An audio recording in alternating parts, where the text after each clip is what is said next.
मैं आपको इस वीडियो में उसी के बारे में बताऊंगा कि आप कैसे फिजिक्स के न्यूमेरिकल सॉल्व कर पाएं एक प्रॉपर वे में और समझ पाएं कैसे क्या उसकी बेसिक अंडरस्टैंडिंग है, उसके बारे में मैं आपको इस वीडियो में बताने वाला हूं। सबसे पहली बात मैं आपको बताना चाहूँ ना, तो फिजिक्स उतना बोरिंग भी नहीं। हम लोग बायो वाले स्टूडेंट हैं तो थोड़ा बहुत हमें जो है उसका जो टफनेस लग सकती है कि हमें फिजिक्स टफ लग रही, बट इन रियलिटी फिजिक्स अगर आप एक बार कॉन्सेप्चुअलाइज वे में समझ लिए उसे अच्छे से और जो टीचर है आपका डिलीवर कर रहा है अच्छे से, तो आपको उतना तकलीफ नहीं होगी। तो पहला फैक्टर मैं जो मानता हूं कि स्टूडेंट को ना फिजिक्स पसंद आने का, वो कहीं ना कहीं टीचर के ऊपर डिपेंड करता है। टू बी ऑनेस्ट मैं अपना बताऊं तो जब मैंने फर्स्ट और सेकंड अटेम्प्ट दिए थे तो वहां केमिस्ट्री और बायोलॉजी के जो टीचर थे वो बेस्ट थे, लेकिन फिजिक्स के टीचर जो थे वो उतने अच्छे से कॉन्सेप्ट डिलीवर नहीं कर पा रहे थे, क्योंकि वहां उस बैच में रिपीटर स्टूडेंट थे और मैं फ्रेशर था, तो वो उसके हिसाब से पढ़ाते थे और मुझे चीजें समझ में नहीं आती थी। तो मेरा जो कॉन्सेप्ट था वही नहीं बिल्डअप हो पा रहा था फर्स्ट अटेम्प्ट में, इसलिए 60-65 मार्क्स में मेरे आते थे फिजिक्स में, इससे ज्यादा नहीं आते थे।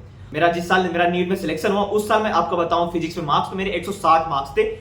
तो मेन चीज जो यहाँ मेन रोल होता है ना फिजिक्स के लिए, मैं आपको बताना चाहूंगा कि वो मेन रोल आपका टीचर्स का होता है। तो जब आप अच्छे टीचर से पढ़ोगे तभी जाके आपका कॉन्सेप्ट बिल्डअप होगा एंड चीजें समझ में आएंगी। तो पहली चीज आपको टीचर बदलनी है। जो टीचर से ना समझ में आए छोड़ दो उसे। यूट्यूब पे बहुत सारे टीचर पढ़े हैं, अगर आप पढ़ना चाहें तो मैं आपको रिकमेंड करना चाहूंगा पीडब्ल्यू जो अलग सर का पुराना लेक्चर है, वही आप जो बोर्ड पे पढ़ाते हैं वही देख लो, बहुत मजा आता है, वो एकदम खुल के कॉन्सेप्ट क्लियर करवाते हैं। तो सबसे पहले आपको टीचर बदलना है, तभी जाके आपका जो एक मिथ है कॉन्सेप्ट दिमाग में डेवलप होगा कि हमें फिजिक्स नहीं आ रही, हमें लग नहीं रही। तो कैसे लगेगी भाई, जब तक तेरे दिमाग में चीजें जाएंगी नहीं, जब समझ में ही नहीं पाएगा क्या बोल रहा क्या कह रहा, तो कैसे तू कर पाएगा सवाल। दूसरी चीज, जब तू लेक्चर देख रहा हो तो ट्राई कर कि जो चीज समझाई जा रही वो वही समझ में आ जाए, और फॉर्मूला उस समय याद कर ले। फॉर्मूला आप याद कर लोगे तो उससे क्या होगा कि आपके लिए बहुत ज्यादा बेनिफिशियल रहेगा वो। अब फॉर्मूला याद कर लिया और आपको कॉन्सेप्ट टीचर डिलीवर कर रहा, उस समय कॉन्सेप्ट अपना बिल्डअप कर लो, और जो मेन कॉन्सेप्ट होगा, जब आप जिसे मान लो आपका कॉन्सेप्ट का 60% वहां आपने गेन कर लिया थ्योरी में, अब आप जो 40% है और ये 60% आपका कंसिस्टेंस तब रहेगा जब आप क्वेश्चन लगाएंगे। अब इसके बाद क्या करना है, आपको फॉर्मूला याद करना। अब बहुत से बच्चे मुझसे कहते हैं कि सर मैं जब फॉर्मूला और कॉन्सेप्ट भी समझ लेता हूं, फॉर्मूला भी याद कर लेता हूं, लेकिन सवाल ही नहीं लग पाता, आसान वाला भी सवाल नहीं लग पाता। तो सबसे पहली चीज देख भाई, तुझे क्या करनी है कि जब भी तू फॉर्मूला रटे तो उसमें चीजें समझ के रट। कहते हैं कि कूलम्स लॉ का जो फॉर्मूला है, ठीक है, उसमें F = K Q1 Q2 by R² है, ठीक है। अब उसमें Q1 क्या है, Q2 क्या है और K क्या है, ये चीज तुझे समझनी होगी, क्योंकि दो चार्ज के बीच के लगने वाला फोर्स ही तू कूलम फोर्स से निकालेगा कूलम्स लॉ से, तो वो चीज तुझे समझनी होगी। R क्या है, ये चीजें जब तक नहीं समझ में आएगी, और बहुत से बच्चों को तो ये डाउट होते हैं कि R कुछ सेंटीमीटर में दिया रहता है, वो मीटर में नहीं कन्वर्ट करते।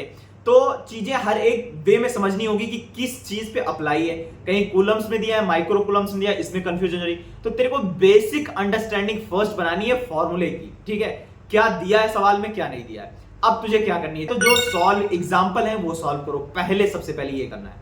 और सॉल्व एग्जाम्पल तुम लगा लोगे तो उससे थोड़े बहुत तुम्हारे अंदर जो फॉर्मूलाज हैं, कॉन्सेप्ट जस्ट तुमने पहले पढ़ रखा है, वो कहीं ना कहीं तुम्हारे दिमाग में आएगा। उससे क्या होगा कि तुम जब छोटा क्वेश्चन लगाने जाओगे, इस जो इजी क्वेश्चन होता है उस पर कहीं ना कहीं तुम्हारे लिए वो बेनिफिशियल होगा। तो फर्स्ट क्या करना है, तुम्हें कॉन्सेप्ट समझनी है, टीचर जब पढ़ा रहा उसी समय फॉर्मूला रटना है, एंड फॉर्मूला को क्या करना है, तुम्हें समझना है कि क्या फॉर्मूले में क्या क्या चीज दी हुई है, किस यूनिट में दी है, SI यूनिट्स है या CGS है, क्या है क्या नहीं, ये चीज फर्स्ट तुम्हें समझनी है, ठीक है।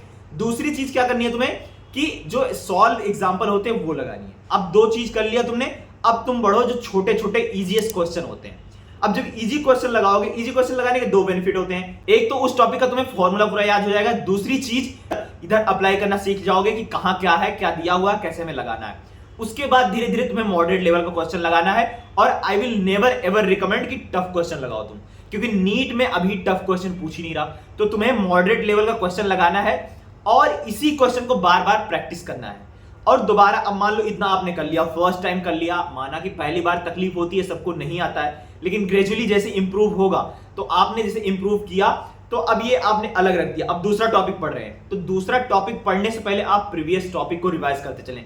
रिवीजन बहुत मैटर करती है, नहीं तो आप नया टॉपिक पढ़ रहे हैं, पिछला टॉपिक छोड़ दिए तो वो टॉपिक पूरा भूल जाएगा, एंड जब आप दोबारा देखोगे उसे तो आपको एकदम फ्रेश फील होगा, बहुत तकलीफ देगा कि भाई मैंने तो पिछली बार ये क्वेश्चन लगा लिए थे, अब क्यों नहीं बन पा रहे मुझसे।